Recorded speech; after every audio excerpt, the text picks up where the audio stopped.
Acts of censorship rise from a view that our national tradition of free expression is no longer valid, that censorship and suppression are needed to counter threats to safety or for national security. Most attempts at suppression rest on a denial of the fundamental premise of democracy, that the ordinary individual, by exercising critical judgment, will select the good and reject the bad. I do not believe that individuals are prepared to sacrifice freedom of expression in order to be protected against what others think may be bad for them. Instead, I believe most favor free enterprise in ideas and in expression. Freedom has given the United States the elasticity to endure strain. Freedom keeps open the path of novel and creative solutions, and it enables change to come by choice. Every censorship leaves our society less able to deal with controversy and with difference. It is in the public interest for curators to make available the widest diversity of views and expressions, including those that may be considered unorthodox, unpopular, or considered dangerous by the majority. Creative thought, by definition, is new, and what is new is usually different. However, exhibitions do not need to endorse every single thing that they make available.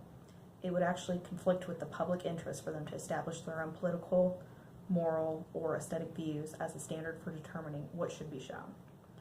Including this information on the website, program, and in all administered materials, that no exhibition is endorsed, but rather that is being made for the educational purposes for all, should help with limiting potential controversy. In a free society, individuals are free to determine for themselves what they wish to view, and each group is free to determine what it will recommend to its freely associated members. But no group has the right to take the law into its own hands and to impose its own concept of politicals or morality upon other members of a democratic society. In August of 2016, an alternative Kansas City art venue known as 50/50 that leases billboards for the rotating exhibition program invited artist Dred Scott to create a work for their Black Lives Matter exhibition.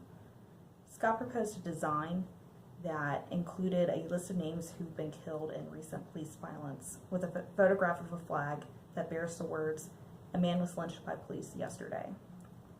Outfront Media, the corporation that owns and leases the billboards that are leased out to 50/50, rejected Scott's proposal, claiming that it would be negative advertising and that was against their mission and values.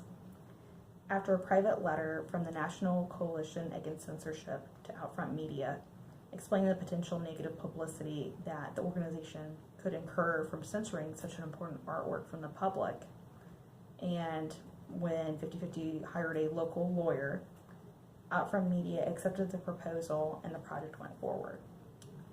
50/50's approach serves as a model for all small alternative art organizations that face similar hurdles. Private corporations like Outfront control much of what can be seen in public spaces across the country. And while they have the legal right to set conditions on their rentals, artists and small alternative art venues, such as 50/50, need to push back against their total control of public space. Failing to do so runs the risk of our public sphere becoming nothing more than a giant space for commercial advertising, and at the expense of so many other vibrant and vital forms of communication and creative expression.